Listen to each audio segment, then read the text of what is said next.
முக்கிய செய்தி. தமிழ்நாடு சட்டப்பேரவையின் தற்காலிக சபாநாயகராக லோகேஷ் தமிழ்ச்செல்வன் நியமிக்கப்பட உள்ளதாக தகவல் வெளியாகி இருக்கிறது. இவர் யார் என்றால், முன்னாள் சபாநாயகர், அதிமுகவுடைய முன்னாள் சபாநாயகர் இருந்த தனபால் அவர்களுடைய மகன் என்பது குறிப்பிடத்தக்கது.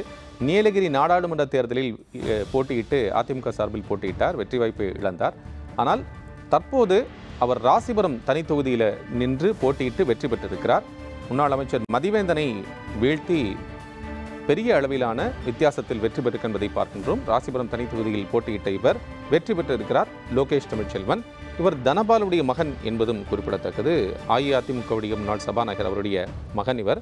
ஏற்கனவே 3 முறை போட்டியிடுவதற்கான வாய்ப்புகள் கிடைத்திருந்தது. ஆனால் தாவேகாவுடன் சேர்ந்தவுடன் ராசிபுரம் தனி தொகுதி இவருக்கு வழங்கப்பட்டிருந்தது.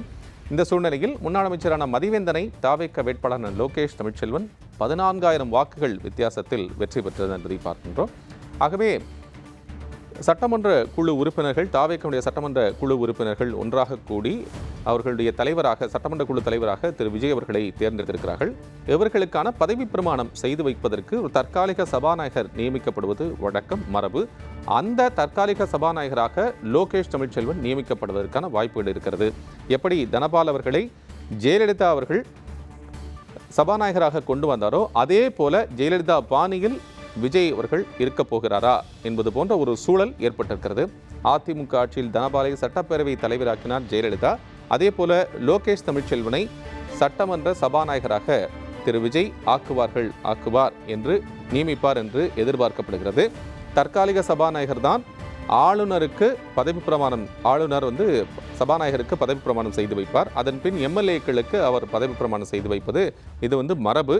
இந்த சூழ்நிலையில் எம்எல்ஏக்களுக்கு பதவி பிரமாணம் செய்து வைத்து அதன் பிறகு அவர்கள் அமைச்சர்களாக அவர்களுக்கு இலாக்காக்கள் ஒதுக்கப்படும். அதன் பிறகு புதிய சபாநாயகர் தேர்ந்தெடுக்கப்படுவார். அந்த சட்டமன்ற உறுப்பினர்கள் அனைவரும் சேர்ந்து சபாநாயகரை தேர்ந்தெடுப்பார். ஆனால் தற்காலிக சபாநாயகர் ஆளும் கட்சியிலிருந்து நியமிக்கப்படக்கூடியது, அதாவது தனிப்பெரும்பான்மை வந்திருக்கக்கூடிய கட்சியிலிருந்து நியமிக்கப்படுவது வழக்கம், மரபு. அந்த அடிப்படையில் தற்காலிக சபாநாயகராக லோகேஷ் தமிழ்ச்செல்வன் நியமிக்கப்பட போகிறாரா?